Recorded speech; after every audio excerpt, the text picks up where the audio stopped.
ان دنوں میں تھانہ مرید کے میں تعینات تھا۔ لاہور سے براستہ جی ٹی روڈ راولپنڈی کی طرف سفر کریں تو مرید کے لاہور اور گجرانوالہ کے تقریباً درمیان میں پڑتا ہے۔ اس زمانے میں یہ چھوٹا سا قصبہ ہوا کرتا تھا، آج کل خاصا پھیل چکا ہے اور خبروں میں بھی رہنے لگا ہے۔ وہ اگست کی ابتدائی تاریخیں تھیں۔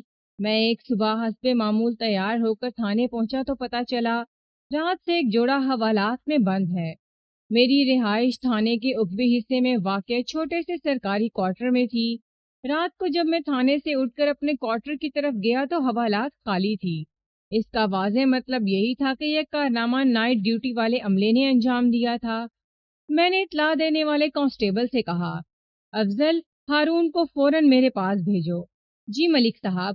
وہ مجھے سلیوٹ کر کے کمرے سے نکل گیا۔ ہارون ایک اے ایس آئی تھا اور آج کل رات کی ڈیوٹی کر رہا تھا۔ وہی صحیح معنوں میں مجھے بتا سکتا تھا کہ اس جوڑے کا کیا قصور تھا کہ رات سے انہوں نے تھانے کی حوالات میں بند کر رکھا تھا اور مجھے اس واقعے کی اطلاع تک نہیں دی تھی۔ تھوڑی دیر کے بعد اے ایس آئی ہارون کمرے میں داخل ہوا۔ اس نے حسب دستور مجھے سلیوٹ کیا اور میرے کچھ کہنے سے پہلے ہی بول پڑا، ملک صاحب، میں آپ کی خدمت میں حاضر ہونے ہی والا تھا اور آپ نے یاد فرما لیا۔ میں نے اسے بیٹھنے کے لیے کہا اور پوچھا، مجھے پتا چلا ہے کہ تم لوگوں نے رات کسی جوڑے کو پکڑ کر حوالات میں بند کر دیا ہے، یہ کیا قصہ ہے؟ جناب، میں انہی کے بارے میں بتانے کے لیے تو آپ کے پاس آ رہا تھا۔ وہ ایک کرسی کھینچ کر بیٹھتے ہوئے بولا، ہم نے انہیں سر عام فحش حرکتیں کرتے ہوئے رنگے ہاتھوں پکڑا ہے جناب۔ یہ کب کا واقعہ ہے؟ میں نے چونک کر اے ایس آئی کی طرف دیکھا، تم لوگوں نے مجھے کیوں نہیں بتایا؟ ملک صاحب، جب ہم اس جوڑے کو گرفتار کر کے تھانے لائے اس وقت آدھی رات گزر چکی تھی۔ اے ایس آئی نے وضاحت کرتے ہوئے بتایا، میں نے آپ کو بے آرام کرنا مناسب نہیں سمجھا۔ یہ ہیں کون لوگ؟ میں نے اے ایس آئی کی آنکھوں میں دیکھتے ہوئے سوال کیا، اور آدھی رات کو کس قسم کی فحش حرکتیں کر رہے تھے جو تمہیں مجبوراً انہیں گرفتار کر کے تھانے میں بند کرنا پڑا؟ جناب، ان کا تعلق ہمارے قصبے سے نہیں ہے، اے ایس آئی نے انکشاف انگیز لہجے میں بتایا۔ یہ لوگ کہیں اور سے یہاں آئے ہیں۔ جب میں نے انہیں گرفتار کیا تو کانسٹیبل حفیظ بھی میرے ساتھ تھا۔ حفیظ اسی قصبے کا رہنے والا ہے اور یہاں کے بچے کو اچھی طرح جانتا ہے۔ اسی نے تصدیق کی ہے کہ ان لوگوں کا مرید کے سے کوئی تعلق نہیں۔ میں سیدھا ہو کر بیٹھ گیا اور اے ایس آئی سے پوچھا، وہ لوگ اپنے بارے میں کیا بتاتے ہیں؟ ان دونوں کا دعویٰ ہے کہ وہ میاں بیوی ہیں، لیکن یہ میاں بیوی آئے کہاں سے ہیں؟ میں نے الجھن زدہ لہجے میں استفسار کیا۔ جب وہ یہاں کے وسینک نہیں ہے تو پھر سر عام فحش حرکتوں کے لیے انہوں نے ہمارے قصبے ہی کا انتخاب کیوں کیا؟ ملک صاحب، میں نے ان سے جو پوچھ گچھ کی ہے اس کے مطابق اے ایس آئی ٹھہرے ہوئے انداز میں بتانے لگا، ان کا تعلق موزہ رتاں والی سے ہے۔ وہ 2 دن پہلے مرید کے آئے ہیں اور یہاں ایک بیوہ نعمت بی بی کے گھر کا ایک کمرہ کرائے پر حاصل کر رہ رہے ہیں۔ مرد کو منڈی مرید کے میں کوئی نوکری وغیرہ بھی مل گئی ہے۔ موزہ رتا والی مرید کے مغرب میں لگ بھگ 8 میل کے فاصلے پر واقع ایک چھوٹا سا گاؤں تھا۔ رتاں والی سے مرید کے تک ایک کچا راستہ آتا تھا۔ اے ایس آئی ہارون کی پیش کردہ وضاحت مجھے ہضم نہ ہوئی اور میں نے تحکمانہ انداز میں کہا، تم فوراً اس جوڑے کو میرے پاس لے کر آؤ۔ اے ایس آئی نے فوراً سے پیشتر میرے حکم کی تعمیل کی اور چند لمحات کے بعد وہ دونوں میرے سامنے حاضر تھے۔ میں نے بغور سر تا پا ان کا جائزہ لیا۔ مرد کی عمر 25-26 سال رہی ہوگی۔ وہ ایک خوش شکل اور دراز قامت شخص تھا۔ اس کی تھوڑی پر گہرے زخم کا ایک نشان بڑے واضح تھا۔ اس نے مناسب سائز کی گھنی مونچھیں رکھی ہوئی تھیں جو بڑی بھلی لگ رہی تھیں۔ عورت، بلکہ اسے لڑکی کہنا زیادہ مناسب ہوگا۔ اس کی عمر 18-19 سال کے درمیان نظر آتی تھی۔ وہ بونے قد کی مالک ایک حسین و جمیل اور تیز ترار لڑکی تھی۔ اس کی آنکھوں میں بڑی مقناطیسی چمک تھی۔ وہ خاموشی کی حالت میں بھی آنکھوں سے باتیں کرتی محسوس ہوتی تھی۔ ان دونوں کو دیکھ کر میرے ذہن میں جو پہلا خیال ابھرا وہ کچھ اس قسم کا تھا، یہ کم وقت اس لڑکی کو کہیں سے بھگا کر لایا ہے۔ وہ دونوں میرے سامنے مجرموں کی طرح کھڑے تھے اور خاصے خفا دکھائی دیتے تھے۔ میں نے مرد کی آنکھوں میں آنکھیں ڈال کر سخت لہجے میں پوچھا، نام کیا ہے تمہارا؟ جی، وہ تھوک نگلتے ہوئے بولا، فرید۔ میں نے نگاہ کا زاویہ لڑکی کی جانب موڑا اور کہا، تمہارا نام؟ نرگس۔ فرید کی بنسبت اس نے زیادہ اعتماد سے جواب دیا۔ تم دونوں موزہ رتا والی سے آئے ہو؟ میں نے باری باری ان کے چہروں کا جائزہ لیتے ہوئے سوال کیا۔ اور تمہارا دعویٰ ہے کہ میاں بیوی ہو؟ فرید نے فریادی انداز میں وضاحت کرتے ہوئے مجھے بتایا کہ ان کی شادی کو لگ بھگ 1 سال ہو گیا ہے۔ گاؤں میں اس کے لیے کوئی ڈھنگ کا کام نہیں تھا اور کھیتی باڑی وہ کرنا نہیں چاہتا تھا، لہٰذا اپنی بیوی کو لے کے مرید کے آ گیا۔ وہ معمولی پڑھا لکھا تھا، اسے یقین تھا کہ کوئی چھوٹی موٹی مناسب نوکری مل جائے گی۔ اس کا یہ خیال درست ثابت ہوا اور ایک آڑتی برکت باجوہ نے منڈی مرید کے میں سے اپنی دکان پر منشی رکھ لیا۔ چنانچہ وہ نعمت بی بی سے ایک کمرہ کرائے پر لے کر یہاں رہنے لگے، وغیرہ وغیرہ۔ اس کی وضاحت مجھے متاثر نہ کر سکی۔ عام طور پر دیکھنے میں یہی آیا تھا کہ گاؤں دیہات سے جو مرد کمانے کے لیے شہروں یا قصبے جات کا رخ کرتے تھے، وہ اپنے ساتھ بیوی بچوں کو اٹھائے نہیں پھرتے تھے۔ اگرچہ ان دونوں کی ابھی کوئی اولاد نہیں تھی، تاہم ان کی مرید کے میں آمد سمجھ میں آنے والی بات نہیں تھی۔ میں نے کھنکار کر گلا صاف کیا اور کہا، میں ابھی اپنے ایک بندے کو بھیج کر تمہارے بیان کی تصدیق کروا لوں گا۔ وہ پہلے نعمت بی بی سے جا کر ملے گا اور بعد ازاں منڈی پہنچ کر برکت باجوہ سے تمہارے بارے میں پوچھ گچھ کرے گا۔ جی ضرور، آپ تصدیق کروائیں، نرگس نے ٹھہرے ہوئے لہجے میں کہا، لیکن ہمیں گھر جانے دیں۔ رات ہم نے حوالات میں بڑی مشکل سے گزاری ہے۔ ایک تو قیامت کی گرمی، اوپر سے مکھیوں سے بھی بڑے سائز کے مچھروں نے ایک لمحے کے لیے چین نہیں لینے دیا۔ تم دونوں کو جانے کی اجازت تو مل جائے گی، میں نے یکے بعد دیگرے ان کا جائزہ لیتے ہوئے کہا، لیکن ابتدائی تصدیق کے بعد۔ آخر ہمارا قصور کیا ہے؟ فرید نے سٹپٹائے ہوئے انداز میں کہا، ہم نے کون سا جرم کیا ہے؟ تم دونوں کو میرے بندوں نے جس نازیبا حالت میں گرفتار کیا ہے، وہ تو میاں بیوی کو بھی یوں سرے عام زیب نہیں دیتی۔ میں نے فرید کو تیز نظر سے گھورا، اور ابھی تک تو یہ فیصلہ بھی نہیں ہوا کہ تم دونوں میاں بیوی ہو یا؟ ASI ہارون نے مجھے بتایا تھا کہ بیوہ نعمت بیوی کے گھر کے باہر گلی میں ایک چھوٹا سا چبوترا بنا ہوا تھا، جہاں سے اس جوڑے کو گرفتار کیا گیا تھا۔ ہارون کے مطابق فرید ٹانگے لٹکائے چبوترے پر اس طرح بیٹھا تھا کہ نرگس اس کے زانوں پر سر رکھے ہوئے لیٹی تھی، اور وہ اللہ کا بندہ نرگس کے چہرے پر جھکا بوس و کنار میں مصروف تھا۔ پولیس کی آمد پر وہ ہڑبڑا کر ایک دوسرے سے الگ ہو گئے۔ آپ ہم سے بڑی قسم لے لیں، نرگس نے اضطراری لہجے میں کہا، اس بات میں ذرا بھی جھوٹ نہیں، ہم اصلی میاں بیوی ہیں۔ 1 سال پہلے ہماری باقاعدہ شادی ہوئی تھی۔ یہ معاملہ قسم لینے یا قسم دینے سے حل نہیں ہوگا، میں نے ایک ایک لفظ پر زور دیتے ہوئے کہا۔ تصدیق بہت ضروری ہے۔ جہاں تم لوگوں نے آدھی رات حوالات میں گزار دی، 1-2 گھنٹے اور صبر کر لو۔ فرید اپنی پوزیشن صاف کرنے کی غرض سے بولا، تھانے دار صاحب، آپ نے موسم کو دیکھا ہے نا، کتنی زبردست گرمی پڑ رہی ہے۔ ادھر گاؤں میں تو ہم لوگ کھلے آسمان کے نیچے بھی آرام سے سو سکتے تھے، لیکن نعمت بی بی نے ہمیں اپنی جو بیٹھک کرائے پر دی ہے، اس کی تو دیواروں میں سے آگ نکلتی ہے۔ پورا دن اس پر دھوپ پڑتی ہے اور رات کو تنور بن جاتی ہے۔ ہم گھبرا کر باہر چبوترے پر آ بیٹھے تھے، بس اتنی سی بات ہے۔ یہ اتنی سی بات نہیں ہے، میں نے اسے دبکا مارا۔ گھر کے باہر چبوترے پر بیٹھنے سے تم لوگوں کو کس نے منع کیا ہے؟ تمہاری گرفتاری تو اس خطرناک حرکت کا نتیجہ ہے جو فحاشی کے زمرے میں آتا ہے۔ نرگس ہونٹ کاٹنے لگی، جبکہ فرید پریشان نظر سے مجھے تکنے لگا۔ میں نے اپنے عملے کے ایک آدمی کو ضروری ہدایات دے کر اس جوڑے کی بیانات کی تصدیق کے لیے روانہ کر دیا، پھر ان کی طرف متوجہ ہوتے ہوئے بولا، بیٹھ جاؤ۔ اپنی بات کے اختتام پر میں نے میز کے سامنے بچھی کرسیوں کی جانب اشارہ بھی کر دیا۔ تھوڑی سی ہچکچاہٹ کے بعد وہ ایک ایک کرسی کھینچ کر بیٹھ گئے۔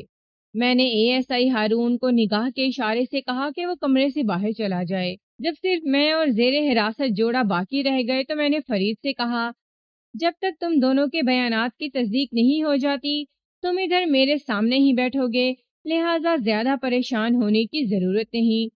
ان کی جان میں جان آئی۔ ظاہر ہے حوالات کی بنسبت میرا کمرہ بدرجہ بہتر جگہ تھی، تاہم تھانے کے مخصوص ماحول کی اپنی ایک دہشت اور وحشت ہوتی ہے جو ان کی آنکھوں اور چہروں سے جھلک رہی تھی۔ میں چند لمحات ٹکٹکی باندھے انہیں دیکھتا رہا۔ ان کے میاں بیوی والے رشتے کے حوالے سے ابھی تک میرا ذہن مطمئن نہیں ہوا تھا۔ اپنی تسلی کی خاطر میں انہیں انٹرویو کے انداز میں گھسنے لگا۔ تم لوگوں کے سب عزیز رشتہ دار تو ادھر رتام والی ہی میں ہوں گے؟ جی ہاں، نرگس نے متذبذب انداز میں جواب دیا۔ ایک بات میں نے خاص طور پر نوٹ کی تھی کہ نرگس جواب دینے میں پہل کی کوشش کر رہی تھی، جیسے اسے خدشہ ہو کہ کہیں فرید کوئی الٹی سیدھی بات نہ کہہ ڈالے۔ نرگس کا یہ احتیاط بھرا انداز بھی میرے شک کو مزید یقین میں ڈال رہا تھا کہ دال میں کچھ کالا ضرور ہے۔ تمہارے ماں باپ کا نام کیا ہے؟ میں نے نرگس ہی سے پوچھ لیا۔ میرے باپ کا نام یعقوب اور ماں کا نام عائشہ بی بی ہے، اس نے جواب دیا۔ اور تمہارے؟ میں نے سوالیہ نظر سے فرید کی طرف دیکھا۔ نصیب بیگم اور کرم دین۔ میں نے باری باری ان دونوں کو دیکھا اور پوچھا، 1 سال پہلے تم دونوں کا نکاح کس نے پڑھایا تھا؟ فرید نے متذبذب انداز میں نرگس کی جانب دیکھا۔ وہ جلدی سے بولی، جی ان کا نام مولوی شرافت ہے۔ کیا تمہیں یہ نام پتہ نہیں تھا؟ میں نے گھور کر فرید کو دیکھا۔ پتہ تھا جناب، وہ تھوک نگلتے ہوئے بولا۔ رتام والے کے ایک ہی تو مولوی صاحب ہیں جو مدینہ مسجد میں 5 وقت کی نماز بھی پڑھاتے ہیں۔ ہم دونوں کا نکاح بھی انہوں نے ہی پڑھایا تھا۔ تو پھر تم میرے سوال کا جواب دینے کے بجائے نرگس کی جانب کیوں دیکھنے لگے تھے؟ میں نے کڑے لہجے میں استفسار کیا۔ وہ جی متعاملانہ انداز میں بولا، میں ڈر گیا تھا۔ ڈر گئے تھے؟ کس سے؟ مجھے یوں لگا تھا کہ آپ یہ معلومات حاصل کرنے کے بعد اپنے کسی بندے کو ہمارے گاؤں بھیجیں گے، اس نے سہمے ہوئے انداز میں بتایا۔ وہاں سے بھی آپ ہمارے بارے میں تصدیق کریں گے؟ تمہارا اندازہ بالکل درست ہے، وہ تو میں ضرور کروں گا، میں نے ایک لفظ پر زور دیتے ہوئے کہا، لیکن اس میں تمہارے خوفزدہ ہونے کا سبب سمجھ میں نہیں آیا۔ اگر تم دونوں میاں بیوی ہو تو پھر پریشانی والی کون سی بات ہے؟ جناب، وہ متذبذب انداز میں بولا، آپ کا جو بندہ گاؤں جا کر ہمارے بارے میں پوچھ پڑتال کرے گا، وہ ان لوگوں کو یہ بھی بتائے گا کہ ہمیں کس جرم میں گرفتار کیا گیا ہے۔ اچھا، تو تمہاری پریشانی کا یہ سبب ہے؟ میں نے متاسفانہ انداز میں گردن ہلائی۔ اگر اپنی عزت کا اتنا ہی خیال ہے تو اس قسم کی حرکت کیوں کی تھی؟ وہ جناب بس غلطی ہو گئی، وہ لجاجت بھرے لہجے میں بولا۔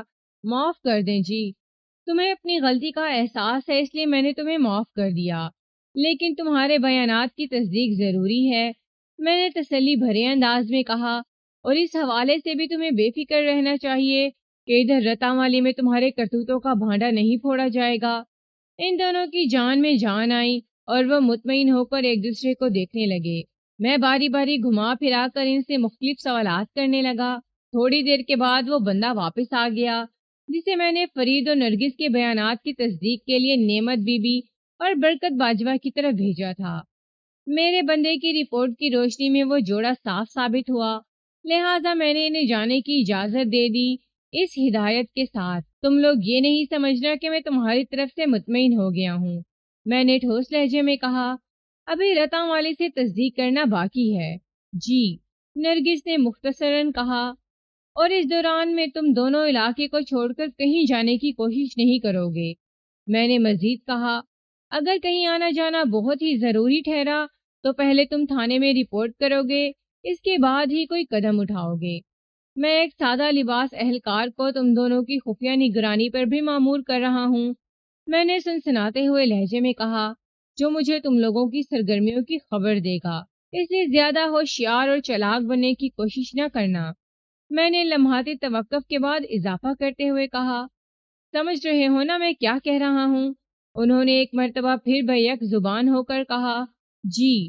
میں نے انہیں رخصت کر دیا۔ خفیہ نگرانی والی بات میں نے محض انہیں ڈرانے کے لیے کی تھی، ورنہ میرا ایسا کوئی ارادہ نہیں تھا۔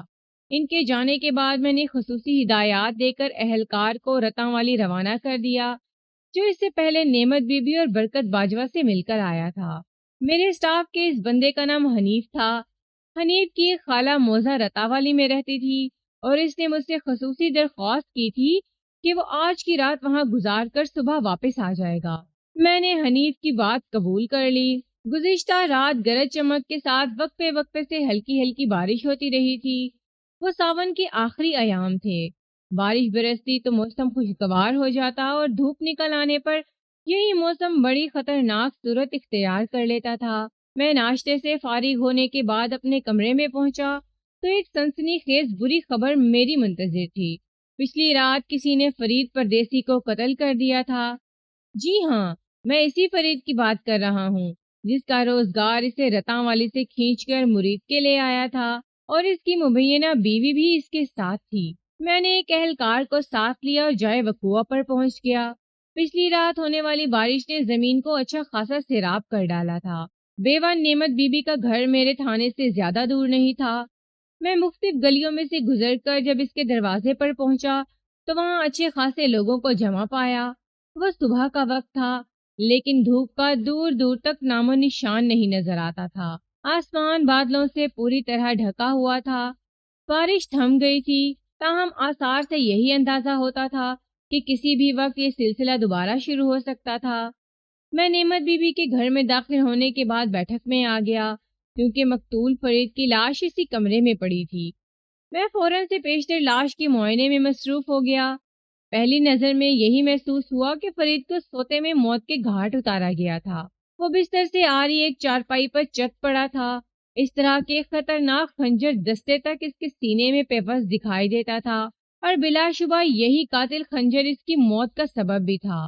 میں نے اکڑوں بیٹھ کر اور گردن جھکا کر چارپائی کے نیچے متلاشی نگاہ دوڑائی تو وہاں خون ہی خون پھیلا دکھائی دیا۔ یہ خنجر کی دھار کا کمال تھا۔ اس امر میں کسی شک کی گنجائش تلاش کرنا ممکن نہیں تھا کہ میں نے گزشتہ روز جس فرید سے تھانے میں ملاقات کی تھی وہ اب قید حیات سے آزاد ہو چکا تھا۔ جائے واردات پر ضروری کارروائی کے دوران مجھے دو چیزوں نے بری طرح چونکا دیا۔ نمبر 1 لاش کی پوزیشن، نمبر 2 نرگس کی غیر موجودگی۔ جب کسی شخص کے سینے میں خنجر گھونپ کر اسے موت کے گھاٹ اتارا جاتا ہے تب وہ بڑی شرافت کے ساتھ چپ چاپ لیٹ کر قتل نہیں ہو جاتا، بلکہ زندگی کی آخری سانسوں میں اس کا بدن بے طرح تڑپتا پھڑکتا ہے۔ مگر چارپائی پر پڑی مقتول کی لاش کو دیکھ کر ایسا کوئی تاثر نہیں ابھرتا تھا، اور مقتول کی مبینہ بیوی نرگس بھی کہیں نظر نہیں آ رہی تھی۔ میں نے آئندہ آدھے گھنٹے میں موقع کی کارروائی مکمل کی، پھر لاش کو پوسٹ مارٹم کے لیے سرکاری ہسپتال بھجوانے کے بعد وہاں موجود افراد کے بیانات قلم بند کرنے لگا۔ جب اس کوشش میں مجھے خاطر خواہ کامیابی نہ ملی تو میں نے لوگوں کو گھر سے باہر نکالا اور گھر کی مالکن کو لے کر برآمدے میں بیٹھ گیا۔ بیوہ خاتون نعمت بی بی کی عمر 60 سے متجاوز تھی۔ وہ ایک فربہ اور پستہ قامت عورت تھی۔ آنکھوں پر اس نے نظر کا چشمہ لگا رکھا تھا۔ میں نے اس کے چہرے کا بغور جائزہ لینے کے بعد سوال کیا، کچھ بھی نہیں پتر۔ وہ ڈرے سہمے انداز میں بولی، میری تو خود سمجھ میں نہیں آ رہا، رات کو یہ دونوں جی ٹھیک ٹھاک سوئے تھے؟ رات کو ٹھیک ٹھاک سوئے تھے؟ میں نے تشویش بھرے انداز میں اسی کے الفاظ دہرائے اور کہا، اب ان دونوں میں سے ایک قتل ہو چکا ہے اور دوسری منزل سے غائب ہے۔ تو مجھے مقتول کی بیوی کے بارے میں کچھ بتا سکتی ہو کیا؟ وہ الجھن زدہ نظر سے مجھے دیکھنے لگی۔ یہی کہ وہ کہاں چلی گئی ہے؟ تھانے دار پتر، میں نے آپ کو بتایا ہے نا، وہ دونوں میاں بیوی رات کو بیٹھک میں سوئے تھے۔ وہ سادگی سے وضاحت کرتے ہوئے بولی، پچھلے دن آپ نے تھانے میں انہیں خوب ڈانٹا تھا۔ ان لوگوں نے رات کو مجھے ساری کہانی سنا دی تھی۔ وہ بہت پریشان نظر آتے تھے۔ مجھے کیا پتا تھا کہ صبح اٹھوں گی تو یہ حادثہ پیش آ چکا ہوگا۔ تو تمہیں اس واقعے کے بارے میں آج صبح پتا چلا ہے؟ لاش کی حالت کو دیکھ کر میں نے یہ اندازہ قائم کیا کہ مقتول فرید کی موت نصف شب کے آس پاس واقع ہوئی ہوگی۔ خون کا جماؤ بھی میرے اس اندازے کی تصدیق کرتا تھا۔ نعمت بی بی نے جواب میں اپنے سر کو اس باتیں جنبش دی اور کہا، ہاں مجھے صبح پتا چلا ہے۔ تمہیں کس طرح پتا چلا تھا؟ میں نے تیز لہجے میں استفسار کیا۔ میرا مطلب ہے کیا تم بیٹھک کے اندر گئی تھی؟ ہاں میں اندر گئی تھی، بلکہ مجھے اندر جانا پڑ گیا۔ کیوں؟ میں نے چونک کر نعمت بی بی کو دیکھا۔ وہ جی بات دراصل یہ ہے، وہ اینک کے پیچھے سے مجھے دیکھتی ہوئی بولی، میں صبح جلدی اٹھ جاتی ہوں اور تھوڑی دیر کے بعد نرگس بھی بیٹھک سے نکل آتی ہے۔ اس کے گھر والے کو ڈیوٹی پر منڈی جانا ہوتا تھا اور وہ فرید کے لیے ناشتہ وغیرہ میرے گھر کے باورچی خانے میں ہی بناتی تھی۔ پچھلے 2-3 دن سے تو یہی ہو رہا تھا جناب۔ کھانا پکانے اور کھانے پینے کے لیے میں نے انہیں اپنے برتن اور باورچی خانہ استعمال کرنے کی اجازت دے دی تھی۔ وہ لمحے بھر کے لیے متوقف ہوئی، ایک گہری سانس لے کر تنفس کو درست کیا، پھر اضافہ کرتے ہوئے بتانے لگی، فرید کے ناشتے کا وقت ہو گیا تھا اور نرگس بیٹھک سے باہر نہیں نکلی تو مجھے انشبہ ہوا میں نے سوچا جا کر پوچھوں تو صحیح کہ ان لوگوں کا کیا پروگرام ہے۔ بیٹھک کا ایک دروازہ باہر گلی میں اور دوسرا گھر کے اندر کھلتا ہے۔ میں نے اندرونی دروازے پر دستک دی، اس کے ساتھ ہی نرگس کو آواز بھی دی۔ جناب پھر کیا ہوا؟ نعمت بی بی نے اتنا اچانک یہ سوال کیا کہ میں چونک اٹھا۔ چونکہ اس کے استفسار کا جواب مجھے معلوم نہیں تھا، اس لیے بڑی سادگی سے کہہ دیا، نہیں پتا۔ میں سمجھ رہی تھی کہ شاید آج ان کی آنکھ نہیں کھلی، وہ وضاحت کرتے ہوئے بولی، لیکن میں نے جب دروازہ کھٹکھٹایا تو دوسرا ہی معاملہ نکلا۔ میں نے اضطراری لہجے میں پوچھا، کون سا دوسرا معاملہ؟ یہ لوگ رات کو سوتے وقت بیٹھک کے دروازے کو اندر سے کنڈی لگا لیا کرتے تھے۔ وہ بڑی سنجیدگی سے بولی، لیکن میرے دروازے بجانے پر اندر سے کوئی جواب نہ آیا اور ہاتھ کا دباؤ پڑتے ہی دروازہ کھل گیا۔ حالانکہ مجھے اچھی طرح یاد ہے رات کو انہوں نے دروازے کو کنڈی لگائی تھی۔ اوہ! میں نے متذبذب نظر سے نعمت بی بی کو دیکھا اور پوچھا، تو کیا دروازہ کھلا پا کر تم بیٹھک کے اندر چلی گئی تھی؟ ہاں۔ اس نے اس بات میں گردن ہلائی، پھر ایک جھجری لے کر بتانے لگی، میں بیٹھک میں پہنچی تو دیکھا فرید چارپائی پر مردہ پڑا تھا اور نرگس کہیں نظر نہیں آ رہی تھی۔ اور گھر کے داخل دروازے کی کیا پوزیشن تھی؟ وہ بھی کھلا پڑا تھا۔ وہ لکنت زدہ انداز میں وضاحت کرتے ہوئے بولی، میرا مطلب ہے جی، دروازہ تو بند ہی تھا لیکن اس کی کنڈی اتری ہوئی تھی، جبکہ رات کو سوتے وقت میں نے یاد سے دروازے کی کنڈی چڑھائی تھی۔ تم بیٹھک میں داخل ہوئی تو فرید چارپائی پہ مردہ پڑا تھا۔ میں نے اس کی آنکھوں میں دیکھتے ہوئے گہری سنجیدگی سے کہا، اپنے کرایہ دار کی لاش دیکھنے کے بعد تم نے کیا کیا؟ کرنا کیا تھا جی؟ وہ اپنے ہاتھوں کو افسوسناک انداز میں حرکت دیتے ہوئے بولی، میں گھر سے باہر نکل آئی اور آس پڑوس والوں کو اس واقعے کے بارے میں بتایا۔ دیکھتے ہی دیکھتے درجن سے زیادہ لوگ جمع ہو گئے۔ انہی میں سے کسی نے تھانے جا کر اطلاع دی اور آپ تفتیش کرنے میرے گھر آ گئے۔ اس سے زیادہ میں کچھ نہیں جانتی جناب۔ معاملہ خاصا الجھا ہوا ہے نعمت بی بی، میں نے گمبھیر انداز میں کہا، کیا تم نرگس کی پراسرار گمشدگی کے بارے میں کوئی اندازہ لگا سکتی ہو؟ نہیں جی، بالکل نہیں۔ وہ نفی میں گردن ہلا کر رہ گئی۔ اور فرید کے قتل کے بارے میں تمہارا کیا خیال ہے؟ میں نے سوال کیا، تمہاری نظر میں یہ کام کس نے کیا ہوگا؟ میں اس سلسلے میں کچھ نہیں کہہ سکتی تھانے دار جی، وہ بے چارگی سے بولی، ان لوگوں کو اس علاقے میں آئے ابھی ایک ہفتہ بھی نہیں ہوا تھا۔ جہاں ان کا دشمن کون ہو سکتا ہے؟ جہاں ان کے کتنے دوست ہیں اور کتنے دشمن، اس بات سے کوئی فرق نہیں پڑتا۔ میں نے ٹھہرے ہوئے لہجے میں کہا، اہم نکتہ یہ ہے کہ جو کچھ بھی پیش آیا وہ کسی دوست کا کام نہیں ہو سکتا۔ میں نے لمحاتی توقف کر کے گہری نظر سے نعمت بی بی کو دیکھا اور کہا، نرگس کی پراسرار گمشدگی دو راستوں کی جانب اشارہ کرتی ہے۔ نمبر 1، وہ فرید کو قتل کر کے کہیں فرار ہو گئی ہے۔ نمبر 2، فرید کا قاتل جو کوئی بھی ہے وہ نرگس کو اپنے ساتھ لے گیا ہے۔ ساتھ لے جانے والے معاملے پر بھی دو راہیں کھلتی ہیں، یا تو قاتل زبردستی نرگس کو اپنے ساتھ لے گیا ہے یا پھر وہ اپنی مرضی سے اس کے ساتھ گئی ہے۔ اگر مرضی والی بات پر غور کیا جائے تو پھر یہ بھی کہا جا سکتا ہے کہ نرگس قاتل کے ساتھ ملی ہوئی تھی۔ تمہارا کیا خیال ہے نعمت بی بی؟ جی، میں کیا بتا سکتی ہوں، وہ الجھن زدہ انداز میں بولی، مجھے تو نہیں لگتا کہ نرگس نے فرید کو قتل کیا ہوگا۔ تمہیں کس بنا پر ایسا نہیں لگتا؟ میں نے پوچھا۔ تھانے دار جی، ابھی ان کی شادی کو 1 سال ہوا تھا۔ وہ متعاملانہ انداز میں وضاحت کرتے ہوئے بولی، وہ دونوں روزی روٹی کے چکر میں اپنے گاؤں سے یہاں آئے تھے۔ میں نے پچھلے 3-4 دنوں میں انہیں بڑے پیار اور اتفاق سے رہتے دیکھا ہے۔ میں نہیں سوچ سکتی کہ نرگس نے فرید کو قتل کیا ہوگا۔ نرگس نے اپنے شوہر کو قتل کیا ہے یا نہیں، میں بہت جلد اس حقیقت کو کھوج نکال لوں گا۔ میں نے کہا، تم ان میاں بیوی کے بارے میں جو کچھ بھی جانتی ہو وہ مجھے بتاؤ۔ میں تو جی اتنا ہی جانتی ہوں جتنا نرگس نے مجھے بتایا تھا۔ میں بھی وہی پوچھ رہا ہوں۔ میرے استفسار کے جواب میں نعمت بی بی نے جو مجھے تفصیل سنائی وہ بعین وہی تھی جو گزشتہ روز تھانے میں نرگس اور فرید کی زبانی مجھ تک پہنچی تھی۔ کوئی نئی بات نہ پا کر میں نے اس بات میں گردن ہلائی اور کہا، یہ کہانی انہوں نے مجھے بھی سنائی تھی، لیکن سچی بات تو یہ ہے کہ مجھے ان کے بیان پر بالکل یقین نہیں آیا تھا۔ اس لیے میں نے کل ہی اپنے ایک بندے کو موزہ رتا والی روانہ کر دیا تھا تاکہ ان کے سچ جھوٹ کا اندازہ ہو سکے۔ وہ بندہ آج کسی وقت واپس آ جائے گا تو دودھ کا دودھ اور پانی کا پانی الگ نظر ہو جائے گا۔ میں نے توقف کر کے سوچتی ہوئی نظر سے نعمت بی بی کو دیکھا اور ایک فوری خیال کے تحت سوال کیا، جب تم دروازہ کھلا پا کر بیٹھک میں داخل ہوئی تو تم نے فرید کو مردہ حالت میں چارپائی پر پڑا پایا۔ ذرا سوچ کر بتاؤ، اس وقت بیٹھک کا بیرونی دروازہ کھلا ہوا تھا یا بند تھا؟ وہ دروازہ تو بند تھا جی، وہ چونکے ہوئے لہجے میں بولی۔ صرف بند تھا یا کنڈی بھی چڑھی ہوئی تھی؟ کنڈی بھی چڑھی ہوئی تھی، اس نے جواب دیا۔ کنڈی بھی چڑھی ہوئی تھی، میں نے خود کلامی کے انداز میں دہرایا، پھر کہا، اس کا مطلب ہے نرگس بیٹھک کے اندرونی دروازے سے نکل کر صحن میں پہنچی ہوگی اور پھر گھر کا بیرونی داخلی دروازہ کھول کر باہر چلی گئی ہوگی۔ ہو سکتا ہے ایسا ہی ہوا ہو، وہ قیاس آرائی کے انداز میں بولی۔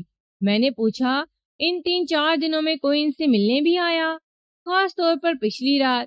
نہیں جی، کوئی نہیں، اس نے بتایا۔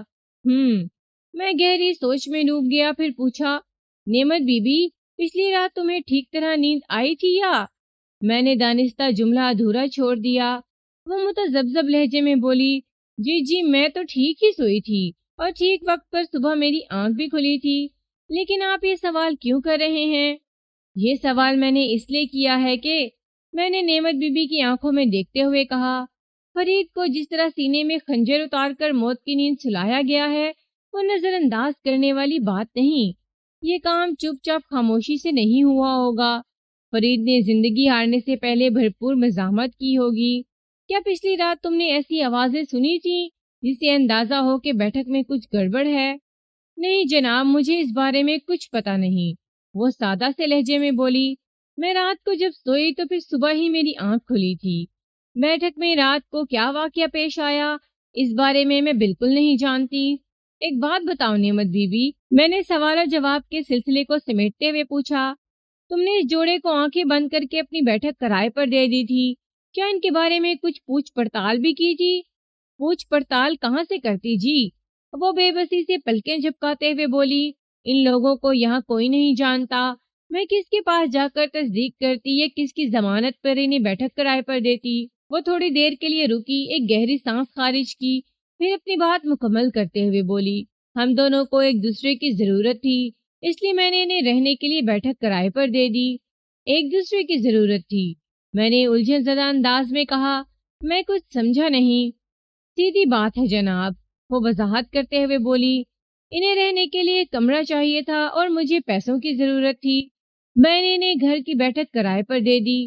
تم نے ان کے ساتھ کتنا کرایہ طے کیا تھا؟ 10 روپے مہینہ، نعمت بی بی نے جواب دیا۔ نعمت بی بی کے جواب سے پریشان یا حیرت زدہ ہونے کی ضرورت نہیں۔ اس زمانے میں ایک عام آدمی کی ماہانہ تنخواہ 30 سے 50 روپے تک ہوا کرتی تھی۔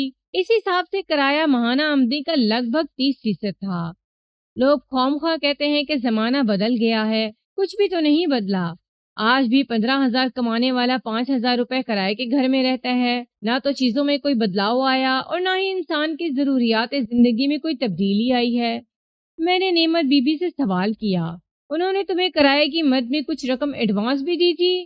نہیں جی، اس نے نفی میں گردن ہلائی اور بتایا، فرید نے مجھے یقین دلایا تھا کہ تنخواہ ملتے ہی وہ مجھے 2 ماہ کا کرایہ ایک ساتھ دے دے گا۔ فرید کا وعدہ اور یقین دہانی تو اس کے ساتھ ہی اس دنیا سے رخصت ہو گئی۔ میں نے خیال افروز لہجے میں کہا، اب تم کسی کرائے وغیرہ کی توقع نہیں رکھنا۔ ظاہر ہے جی، اب مجھے کون کرایہ دے گا؟ وہ ٹھہرے ہوئے لہجے میں بولی، پھر تشویش بھرے انداز میں پوچھا، تھانے دار جی، میں اس واقعے کی وجہ سے کسی مصیبت میں تو نہیں پھنس جاؤں گی؟ یہ سب کچھ تمہارے ہاتھ میں ہے نعمت بی بی، میں نے سرسراتے ہوئے لہجے میں کہا۔ کیا مطلب ہے جی؟ وہ آنکھیں پھیلاتے ہوئے مستفید ہوئی۔ مطلب بہت سیدھا سادہ ہے، میں نے سرسراتی ہوئی آواز میں کہا، تم نے میرے سوالات کے جواب میں جو کچھ بھی بیان کیا ہے، اگر وہ صداقت پر مبنی ہے تو پھر تم پر کوئی آنچ نہیں آئے گی، اور اگر تم نے مجھ سے کوئی غلط بیانی کی تو تم کسی بھی خطرناک صورتحال کے لیے تیار رہنا۔ نہیں جناب، وہ نفی میں گردن جھٹکتے ہوئے بولی، میں نے آپ سے کوئی جھوٹی بات نہیں کی، بس تو پھر تمہیں فکر مند ہونے کی ضرورت نہیں، میں نے تسلی بھرے انداز میں کہا۔ اس کے چہرے پر اطمینان کی پرچھائیں لہرانے لگی۔ جیسا کہ میں نے پہلے بتایا ہے، نعمت بی بی ایک بیوہ عورت ہے، اس کے شوہر کرامت علی کو فوت ہوئے کئی سال گزر گئے ہیں۔ کرامت علی مرتے وقت نعمت بی بی کے لیے 2 چیزیں چھوڑ گیا تھا، ایک یہ مختصر مکان اور 2 سے 3 ایکڑ زمین۔ اس زمین کو نعمت بی بی نے ٹھیکے پر دے رکھا تھا اور وہاں سے اتنا اناج آ جاتا تھا کہ ان کی اچھی خاصی گزر بسر ہو جاتی تھی۔ دیگر ضروریات زندگی کو پورا کرنے کے لیے وہ اپنے مکان کی بیٹھک کو اکثر و بیشتر کرائے پر اٹھا دیتی تھی۔ میں نعمت بی بی کے گھر سے واپس آنے لگا تو اس نے پوچھا، جناب آپ اگر اجازت دیں تو میں بیٹھک میں سے خون وغیرہ صاف کر دوں؟ ابھی نہیں، میں نے جواب دیا، جب تک لاش کا پوسٹ مارٹم نہیں ہو جاتا اس کمرے کی ہر شے جوں کی توں رہے گی، بلکہ یوں سمجھو کہ میں تمہارے گھر کی ایک بیٹھک کو تالا بند کر کے جا رہا ہوں۔ اس نے میری بات پر کوئی بھی اچھا یا برا رد عمل نہیں کیا اور میں اسے ضروری ہدایات دینے کے بعد گھر سے نکل آیا۔ جب میں تھانے پہنچا تو مجھے بتایا گیا کہ برکت باجوہ میرے انتظار میں بیٹھا ہوا ہے۔ میں نے فوراً اسے کمرے میں بلا لیا۔ باجوہ منڈی مرید کے میں آڑتی تھا اور مقتول فرید کے پاس بطور منشی کام کیا کرتا تھا۔ تھانے دار صاحب، میں نے سنا ہے فرید کو کسی نے قتل کر دیا ہے، اس نے پریشانی کے عالم میں پوچھا۔ آپ نے بالکل ٹھیک سنا ہے، میں نے اس بات میں گردن ہلاتے ہوئے جواب دیا۔ میں نے پوسٹ مارٹم کے لیے اس کی لاش کو ہسپتال بھجوا دیا ہے۔ یہ سب کیسے ہو گیا جناب؟ اس کے لہجے میں گہری تشویش جھلکتی تھی۔ میں بھی یہی پتہ لگانے کی کوشش کر رہا ہوں، میں نے ٹھہرے ہوئے لہجے میں کہا۔ اگر آپ اس سلسلے میں کچھ جانتے ہیں تو مجھے بتائیں۔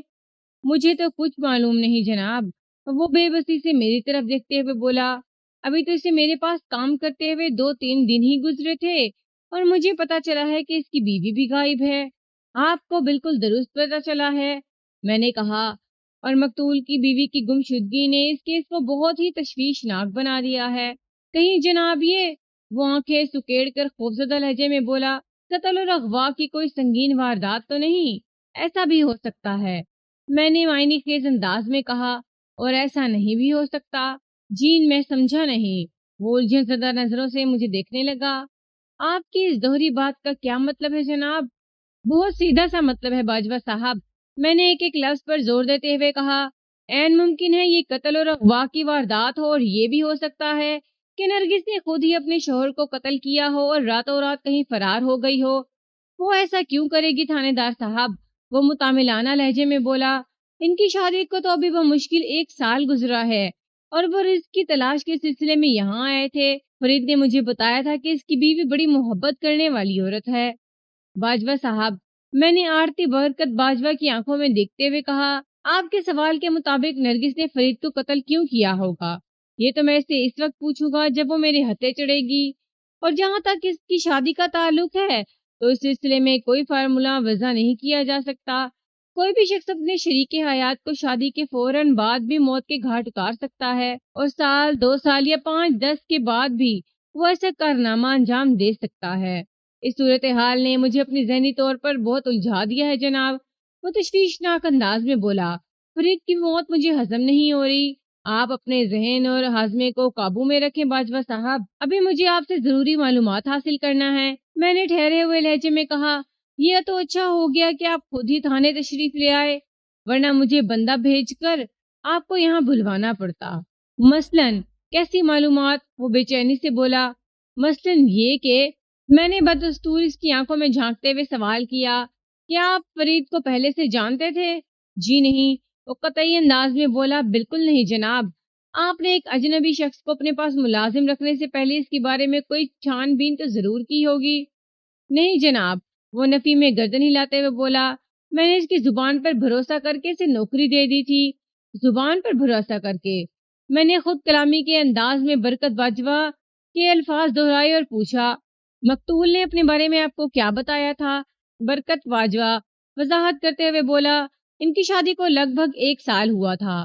فرید گاؤں کی زندگی میں خود کو زیادہ فٹ محسوس نہیں کرتا تھا، اس لیے وہ روزگار کے سلسلے میں یہاں آ گیا تھا۔ جب اس نے مجھے بتایا کہ وہ بخوبی لکھنا پڑھنا جانتا ہے تو میں نے اسے اپنے پاس منشی رکھ لیا۔ سچی بات تو یہ ہے جناب، لمحاتی توقف کر کے اس نے گہری سانس لی، پھر اپنی بات مکمل کرتے ہوئے بولا، ان دنوں مجھے اپنے کاروبار کے لیے ایک منشی کی ضرورت تھی، اور دوسری طرف بھی مجھے انتہائی ضرورت مند نظر آیا، لہٰذا کسی قسم کی جانچ پڑتال کے بغیر میں نے اسے ملازم رکھ لیا۔ وہ کم و بیش 3 دن سے آپ کے پاس کام کرتا رہا۔ میں نے سوالات کے سلسلے کو آگے بڑھاتے ہوئے کہا، اس دوران میں آپ نے اس کے ساتھ کوئی غیر معمولی معاملہ دیکھا؟ غیر معمولی معاملہ؟ وہ پرسوچ انداز میں بولا، جناب پرسوں رات آپ کے بندے ان دونوں میاں بیوی کو پکڑ کر تھانے لے گئے تھے اور اگلی صبح آپ نے ایک اہلکار کو تصدیق کے لیے میرے پاس بھیجا تھا۔ اس کے علاوہ کوئی اور واقعہ؟ میں نے کہا، خاص طور پر کل دن میں آپ نے ایسی کوئی بات نوٹ کی ہو جسے خلاف معمول کہا جا سکے؟ جی نہیں۔ وہ نفی میں گردن ہلاتے ہوئے بولی، ایسی کوئی بات میرے علم میں نہیں ہے۔ پچھلے 2-4 دنوں میں کوئی شخص مقتول سے ملنے آیا ہو؟ جب برکت باجوہ نے میرے سوال کا جواب نفی میں دیا تو پھر میں نے اسے مزید کچھ پوچھنا مناسب نہ سمجھا اور اس ہدایت کے ساتھ اسے رخصت کر دیا، باجوہ صاحب اپنی آنکھیں اور کان کھلے رکھیے گا اور مقتول کے بارے میں اگر کوئی بھی چھوٹی بڑی بات آپ کے علم میں آئے تو مجھے ضرور بتائیے گا۔ اس نے میری ہدایت پر عمل کرنے کا وعدہ کیا، پھر پوچھا، آپ نے اس واقعے کی اطلاع رتاں والی بھی پہنچائی ہے یا؟ میں اپنے ایک بندے کا انتظار کر رہا ہوں۔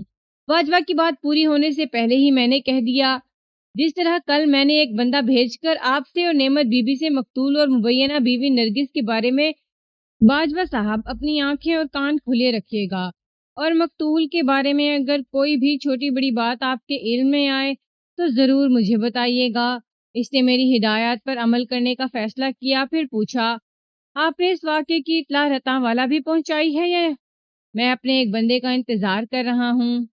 باجوہ کی پوری بات ہونے سے پہلے ہی میں نے کہہ دیا، جس طرح کل میں نے ایک بندہ بھیج کر آپ سے اور نعمت بی بی سے مقتول اور مبینہ بیوی نرگس کے بیان کی تصدیق کرائی تھی، اسی مقصد کے لیے میں نے اپنے عملے کا ایک بندہ موزہ رتاں والی بھی روانہ کر دیا تھا۔ اب تک وہ آنے ہی والا ہے۔ ذرا ادھر کی رپورٹ مجھے مل جائے تو پھر میں رتاں والی جانے یا اس واقعے کی اطلاع وہاں پہنچانے کے بارے میں فیصلہ کروں گا۔ برکت باجوہ مزید 10 منٹ تک میرے پاس رکا، پھر اپنی دکان کی جانب روانہ ہو گیا۔ میں اس عجیب و غریب قتل کی واردات کے بارے میں سوچنے لگا۔ اس واقعے میں بہت سی باتیں میرے لیے الجھن کا باعث تھیں۔ پہلے تو مجھے ان کے میاں بیوی ہونے پر یقین ہی نہیں تھا۔ میرے محتاط اندازے کے مطابق فرید نرگس کو بھگا کر لایا تھا۔ ایک یہ بات بھی سمجھ میں نہیں آ رہی تھی کہ فرید قتل ہو گیا تھا اور نرگس موقع سے غائب تھی۔ اسے دھیان اس امر کی طرف جاتا تھا کہ ہو نہ ہو نرگس ہی نے فرید کو قتل کر دیا ہو اور پھر کہیں فرار ہو گئی ہو، لیکن کہاں؟ اس کہاں کا جواب حاصل کرنے کے لیے میرے پاس ایک ترکیب تھی، لیکن مشکل یہ تھی کہ حالات اس ترکیب کو آزمانے کی اجازت نہیں دیتے تھے۔ گزشتہ رات ہونے والی بارش اس راہ میں سب سے بڑی رکاوٹ تھی، کیونکہ بارش کی وجہ سے ہر طرف اتنا پانی کھڑا ہو گیا تھا، کسی کھوجی کی خدمات حاصل کرنے کا بھی کوئی فائدہ نہیں تھا۔ ایک اور بات بھی میرے دل میں کھٹک رہی تھی اور وہ یہ کہ نعمت بی بی کے بیان کے مطابق جب وہ صبح نرگس کو اٹھانے کے لیے گئی تو بیٹھک کا اندرونی دروازہ کھلا ہوا تھا، علاوہ ازیں گھر کے داخلی دروازے کی کنڈی کھلی ہوئی تھی، جبکہ نعمت بی بی کو اچھی طرح یاد تھا کہ رات کو سوتے وقت اس نے بیرونی دروازے کی کنڈی چڑھا لی تھی۔ یہ بات بھی اس کی یادداشت میں محفوظ تھی کہ نرگس نے بھی اندر سے کنڈی لگا لی تھی۔ اگر تھوڑی دیر کے لیے یہ فرض بھی کر لیا جائے کہ فرید کو نرگس نے ہی قتل کیا تھا اور وہ بیٹھک کا دروازہ کھول کر صحن میں آئی تھی، پھر گھر کا بیرونی دروازہ کھول کر وہاں سے فرار ہو گئی تھی، پھر سوال یہ پیدا ہوتا تھا کہ فرار ہونے کے لیے نرگس نے بیٹھک کا بیرونی دروازہ استعمال کیوں نہیں کیا تھا؟ یہ راستہ اس کے لیے سب سے آسان ثابت ہوتا۔ اس نے خواہ ایک پیچیدہ راہ کیوں اختیار کی؟ ان تمام سوالوں کے علاوہ ایک اور اہم پہلو بھی میری نظر میں تھا، اور وہ یہ کہ فرید کو سینے میں خنجر گھونپ کر موت کے گھاٹ اتارا گیا تھا۔ اس صورت میں اس کی جانب سے شدید ترین مزاحمت کا مظاہرہ دیکھنے کو ملنا چاہیے تھا، جو کہ جائے وقوع پر کہیں نظر نہیں آیا تھا۔ حالانکہ سینے پر خنجر کھانے والا آدمی بڑا تڑپتا پھڑکتا ہے، آسانی سے اس کی جان نہیں نکلتی۔ وہ حلق کے بل چیختا چلاتا ہے اور لوگوں کو اپنی مدد کے لیے پکارتا ہے، مگر گزشتہ رات ایسا کچھ نہیں ہوا تھا۔ نعمت بی بی کی سماعت تک ایسی کوئی آواز نہیں پہنچی تھی جس سے اندازہ ہوتا کہ بیٹھک میں کوئی گڑبڑ ہے، اور اب اس پوری اسرار اور خاموش قتل کا ایک ہی سبب سمجھ میں آتا تھا کہ اس کے معدے میں کوئی زود اثر خواب آور شے اتار دی گئی ہو۔ اگر ایسا کچھ تھا تو پوسٹ مارٹم کی رپورٹ اس راز سے پردہ اٹھا سکتی تھی۔ میں نے گھوم پھر کر جائے وقوع کا تفصیلی جائزہ لیا تھا۔ بیٹھک نامی اس کمرے میں 2 دروازے اور ایک کھڑکی تھی۔ کھڑکی اندرونی دیوار میں تھی جو صحن میں کھلتی تھی اور وہ کھلی ہوئی تھی۔ شدید ترین گرمی کے موسم میں دونوں دروازے بند کر کے سونے کا راز یہی تھا کہ وہ لوگ کھڑکی کو کھلا چھوڑ دیتے تھے۔ پھر گزشتہ رات تو وقفے وقفے سے بارش کا سلسلہ بھی جاری رہا تھا، جس سے گرمی کی حدت اور شدت میں بڑی حد تک کمی واقع ہو گئی تھی۔ بہرحال یہ کیس اور اس کی تفتیش ایک خاص مقام پر آ کر رک گئی تھی۔ پوسٹ مارٹم کی ابتدائی رپورٹ تو 1-2 روز کے بعد ہی آنا تھی۔ مجھے اس وقت حنیف کی واپسی کا شدت سے انتظار تھا۔ حنیف کی خالہ رتاں والی میں رہتی تھی اور میں نے اسے مقتول اور اس کی مبینہ بیوی نرگس کے بیانات کی تصدیق کے لیے کل رتاں والی روانہ کیا تھا۔ حنیف کی روانگی سے لے کر اب تک صورتحال میں خاصی تبدیلی آ چکی تھی۔ جس شخص کے بیان کی جانچ پڑتال کے لیے وہ رتاں والی گیا تھا، اب وہ ایک لاش کی صورت میں سرکاری ہسپتال بھجوایا جا چکا تھا، اور اس افسوسناک واقعے کی اطلاع رتاں والی پہنچانا بھی ضروری تھا۔ لیکن حنیف کی آمد سے پہلے کوئی بھی عملی قدم نہیں اٹھانا چاہیے تھا، اور اس کا ایک تکنیکی سبب تھا۔ یہ بات نرگس اور مقتول فرید کی زبانی مجھے پتا چلی تھی کہ ان کا تعلق موزہ رتاں والی سے تھا۔ ضروری نہیں تھا کہ انہوں نے راست گوئی سے ہی کام لیا ہو، یہ بھی تو ممکن تھا وہ کسی اور علاقے سے یہاں آئے ہوں۔ چنانچہ جب تک حنیف آ کر ان دونوں کے بیان کی تصدیق یا تردید نہ کر دیتا، رتاں والی کا رخ کرنا حماقت کے سوا کچھ نہیں تھا۔ میں نے بے چینی سے حنیف کی واپسی کا انتظار کیا۔ حنیف دوپہر کے وقت تھانے میں پہنچا تو وہ اکیلا نہیں تھا، وہ بارش کو بھی اپنے ساتھ لے کر آیا تھا۔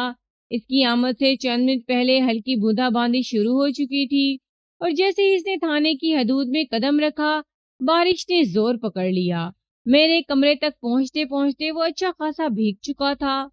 اس نے میرے پاس آ کر سلام کیا اور کرسی کھینچ کر بیٹھنے لگا تو میں نے جلدی سے کہا، حنیف پہلے تم اپنا لباس تبدیل کرو پھر بات کرتے ہیں۔ جناب میں رتاں والی سے بڑی سنسنی خیز خبریں لایا ہوں۔ وہ اضطراری لہجے میں بولا، آپ سنیں گے تو دنگ رہ جائیں گے، یہاں بھی کچھ کم سنسنی نہیں پھیلی ہوئی۔ میں نے کہا، لیکن تمہارا فوراً لباس تبدیل کرنا بھی ضروری ہے، ورنہ تم بیمار پڑ سکتے ہو۔ میں ابھی 2 منٹ میں حاضر ہوتا ہوں ملک صاحب۔ یہ کہتے وہ میرے کمرے سے نکل گیا۔ حنیف کی بات نے مجھے بری طرح چونکا دیا تھا۔ اگر وہ رتاں والے سے سنسنی خیز خبریں لایا تھا تو اس کا واضح مطلب یہی تھا کہ مقتول فرید اور اس بیوی نے جو بیان دیا تھا اس میں بہت سی خرابیاں تھیں، ورنہ اگر سب کچھ ٹھیک ہوتا تو پھر سنسنی خیزی کیسی؟ 2 منٹ تو نہیں، البتہ لگ بھگ 8 منٹ کے بعد حنیف دوبارہ میرے سامنے موجود تھا۔ اس نے لباس تبدیل کر لیا تھا۔ جب وہ کرسی پر بیٹھ چکا تو میں نے کہا، ہاں بھائی، اب بتاؤ رتاں والی سے کون سی خبریں لائے ہو؟ جواب دینے کی بجائے الٹا اس نے مجھ سے سوال کر ڈالا، ملک صاحب مجھے پتا چلا ہے کہ کسی نے فرید کو قتل کر دیا ہے اور اس کی بیوی بھی غائب ہے۔ تمہیں بالکل ٹھیک پتا چلا ہے، لیکن اس موضوع پر ہم بعد میں بات کریں گے، پہلے تم مجھے وہاں سناؤ رتاں والی کی رپورٹ کیا ہے؟ جناب وہاں کی رپورٹ تسلی بخش نہیں ہے، وہ بتانے لگا، ان دونوں بندوں نے ہمارے ساتھ بہت سے جھوٹ بولے ہیں۔ مثلاً میں ہمتن گوش ہو گیا۔ ان لوگوں نے کس قسم کے جھوٹ بولے ہیں؟ ان کا بیان صرف اس حد تک درست ہے کہ وہ موزہ رتاں والی کے رہنے والے تھے۔ حنیف مجھے تفصیل سے آگاہ کرنے لگا، یا پھر یہ کہ انہوں نے اپنے والدین کے نام درست بتائے تھے۔ باقی سب گھپلا ہی گھپلا ہے ملک صاحب۔ کہیں تم یہ تو نہیں کہنا چاہ رہے کہ وہ دونوں میاں بیوی نہیں تھے؟ میں نے سب سے پہلے اپنے ذہن میں موجود خدشے کی تصدیق ضروری جانی۔ حنیف نے میری توقع کے عین مطابق جواب دیا، آپ ٹھیک سمجھ رہے ہیں جناب، ان کی شادی ہوئی ہی نہیں تھی۔ رتاں والی میں مولوی شرافت علی نامی ایک پیش امام بھی موجود ہیں، تاہم انہوں نے فرید و نرگس کا نکاح نہیں پڑھایا تھا۔ کیا تمہاری تفتیش سے گاؤں والوں پر یہ حقیقت آشکار ہو گئی ہے کہ فرید و نرگس میاں بیوی کی حیثیت سے ہمارے علاقے میں رہ رہے ہیں؟ میرا مطلب ہے رہ رہے تھے۔ میں نے ایک نہایت ہی اہم سوال کیا۔ نہیں جناب، وہ جلدی سے نفی میں گردن ہلاتے ہوئے بولا، میں نے اس بات کا خاص طور پر دھیان رکھا ہے کہ کسی کو رتاں والی میں میری آمد کے مقصد کا پتہ نہ چلے۔ میں نے یہ تمام تر معلومات اپنی خالہ آمنہ کے منہ سے حاصل کی ہیں۔ شاباش، میں نے سراہنے والے انداز میں کہا، یہ تم نے عقل مندی کا ثبوت دیا ہے۔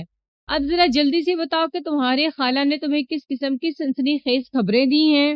جناب پہلی بات تو یہ کہ وہ وضاحت کرتے ہوئے بولا، فرید اگست کی 2 تاریخ کو رتاں والی سے روانہ ہوا تھا۔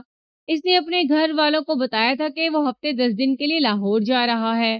لاہور میں عرفان نامی اس کا ایک دوست رہتا ہے، وہ اسی کے پاس جانے کا کہہ کر گھر سے نکلا تھا۔ اور نرگس؟ حنیف سانس درست کرنے کے لیے متوقف ہوا تو میں نے پوچھا، اس لڑکی کا کیا قصہ ہے؟ نرگس ایک منگنی شدہ لڑکی ہے جناب، وہ اپنی بات کو آگے بڑھاتے ہوئے بولا۔ گاؤں ہی کے ایک شخص جاوید سے اس کی منگنی ہو چکی ہے اور ان قریب ان کی شادی ہونے والی ہے۔ کیا؟ کہ 4 اگست کی صبح وہ اچانک گاؤں سے غائب ہو گئی، حنیف ٹھہرے ہوئے لہجے میں بتانے لگا، اور اب تک وہ وہاں واپس نہیں پہنچی۔ رتاں والی ایک چھوٹا سا گاؤں ہے، اس لیے نرگس کی گمشدگی کی خبر چند گھنٹوں سے زیادہ چھپی نہیں رہی۔ اس وقت گاؤں کا بچہ بچہ اس راز سے واقف ہے کہ یعقوب اور عائشہ کی بیٹی نرگس کسی کے ساتھ بھاگ گئی ہے۔ کس کے ساتھ، اس بارے میں مختلف قسم کی باتیں ہو رہی تھی، کوئی متفقہ رائے سامنے نہیں آئی تھی۔ وہ سانس درست کرنے کے لیے موقوف ہوا، پھر اضافہ کرتے ہوئے بولا، رتاں والی کا صرف ایک بندہ اس وقت گاؤں سے باہر ہے اور وہ ہے فرید۔ کچھ لوگوں کا یہ بھی خیال ہے کہ نرگس فرید کے ساتھ ہی کہیں بھاگ گئی ہے، لیکن فرید کا باپ کرم دین اس الزام پر تردید کر رہا ہے۔ اس کا موقف ہے کہ فرید تو نرگس کی گمشدگی سے 2 دن پہلے اپنے دوست سے ملنے لاہور چلا گیا تھا، وہ نرگس کو کس طرح بھگا کر لے کے جا سکتا ہے؟ یہ ساری صورتحال جناب خاصی دلچسپ اور سنسنی خیز صورتحال ہے۔ حنیف کے خاموش ہونے پر میں نے کہا، اس تمام تر خرابے میں ایک امر وضاحت طلب ہے کہ نرگس کے ماں باپ کو اس کی گمشدگی کی رپورٹ درج کرانے کا خیال کیوں نہیں آیا؟ رتاں والی ہمارے تھانے کی حدود میں آتا ہے، مگر یہ خبر ابھی تک ہمارے پاس نہیں پہنچی۔ 2-3 دن تو دونوں پارٹیوں نے بحث مباحثے میں گزار دیے، حنیف نے بتایا۔ تازہ ترین یہ ہے کہ کل کسی وقت کرم دین لاہور جائے گا تاکہ یہ پتہ چلایا جا سکے کہ فرید اپنے دوست عرفان کے پاس موجود ہے یا وہاں سے کہیں چلا گیا ہے۔ نرگس کے گھر والے بھی اسے مختلف رشتہ داروں کے ہاں ڈھونڈنے کی کوشش کر رہے ہیں۔ ان حالات میں جاوید کے کیا تاثرات ہیں؟ میں نے پوچھا۔ حنیف کی زبانی مجھے پتا چلا تھا کہ نرگس کی جاوید نامی ایک شخص سے منگنی ہو چکی تھی اور مستقبل قریب میں ان کی شادی ہونے والی تھی۔ اس واقعے کی روشنی میں نرگس کے منگیتر جاوید کا نقطہ نظر جاننا بھی بہت ضروری تھا۔ جناب وہ تو ٹھنڈا ٹھار سکون سے بیٹھا ہوا ہے، کیا مطلب ہے تمہارا؟ میں نے الجھن زدہ انداز میں کہا۔ نرگس کی جاوید کے ساتھ شادی ہونے والی تھی، پھر بھی وہ اس کی گمشدگی پر خاموش کیوں بیٹھا ہوا ہے؟ ملک صاحب، بات دراصل یہ ہے کہ جاوید نے اپنے باپ کے زور دینے پر نرگس سے شادی کی حامی بھری تھی، وہ وضاحت کرتے ہوئے بولا، ورنہ وہ اس رشتے کے لیے تیار نہیں تھا۔ دراصل جاوید کے باپ اور نرگس کے باپ میں بڑی گہری دوستی ہے، اسی دوستی کے زیر اثر جاوید کا باپ اللہ رکھا اس کی شادی اپنے دوست کی بیٹی نرگس سے کرنا چاہتا تھا، جبکہ جاوید کی ماں شہناز نرگس کو بالکل پسند نہیں کرتی، وہ جاوید کی شادی اپنی بھانجی سے کرنے کی خواہاں تھی، اور دلچسپ بات یہ ہے کہ اللہ رکھا اپنی سالی کو پسند نہیں کرتا، اس لیے وہ شہناز کی بھانجی عطیہ یعنی اللہ رکھا اپنی سالی کی بیٹی کو کسی قیمت پر اپنی بہو بنانے کے لیے تیار نہیں تھا۔ بعض اوقات خاندان میں رشتہ داریاں عجیب گورکھ دھندے کی شکل اختیار کر لیتی ہیں۔ میں نے افسوسناک انداز میں گردن ہلاتے ہوئے کہا، پھر پوچھا، جاوید اس صورتحال سے خوش ہے یا ناخوش؟ میں نے بتایا نا جناب، حنیف تھوک نکلتے ہوئے بولا، وہ عجیب مست الست بندہ ہے، وہ نرگس سے منگنی پر بہت زیادہ خوش تھا اور نہ ہی اس کی گمشدگی پر وہ پریشان ہے، لگتا ہے جیسے اس واقعے کا اس کی صحت پر کوئی اثر ہی نہ پڑا ہو۔ ہاں بھائی، دنیا میں ہر طرح کے لوگ ہوتے ہیں، میں نے ایک گہری سانس خارج کرتے ہوئے کہا، پھر پوچھا، تم نے کیا بتایا ہے کہ فرید کا باپ کرم دین کل لاہور جائے گا؟ وہ کہہ تو یہی رہا تھا جناب، لیکن مجھے نہیں لگتا کہ اس کا ارادہ بھی ہے۔ حنیف نے کہا، ہو سکتا ہے اس نے دوسری پارٹی کا منہ بند کرنے کے لیے ایسی بات کر دی ہے، اور اب تھوڑی دیر کو رک کر اس نے ان الفاظ میں اپنی بات مکمل کر دی، اب تو اس کے لاہور جانے کا سوال ہی پیدا نہیں ہوتا۔ جب اسے پتا چلے گا کہ فرید کو مرید میں قتل کر دیا گیا ہے تو سیدھا اسی طرف دوڑے گا، اور کرم دین کو اس حادثے کی اطلاع بھی تم ہی دو گے۔ میں نے ایک ایک لفظ پر زور دیتے ہوئے کہا، تم سمجھ رہے ہو نا میں کیا کہہ رہا ہوں؟ بڑی اچھی طرح سمجھ رہا ہوں ملک صاحب، وہ معنی خیز انداز میں گردن ہلاتے ہوئے بولا، ایک مرتبہ پھر مجھے رتاں والی کا رخ کرنا ہوگا۔ تم بالکل ٹھیک سمجھے ہو، میں نے ٹھہرے ہوئے لہجے میں کہا، لیکن بارش تھم جانے کے بعد تم اگر بار بار می میں بھیگتے رہے تو یقیناً بیمار پڑ جاؤ گے۔ موزہ رتاں والی مرید کے سے لگ بھگ 8 میل کے فاصلے پر مغرب میں واقع تھا۔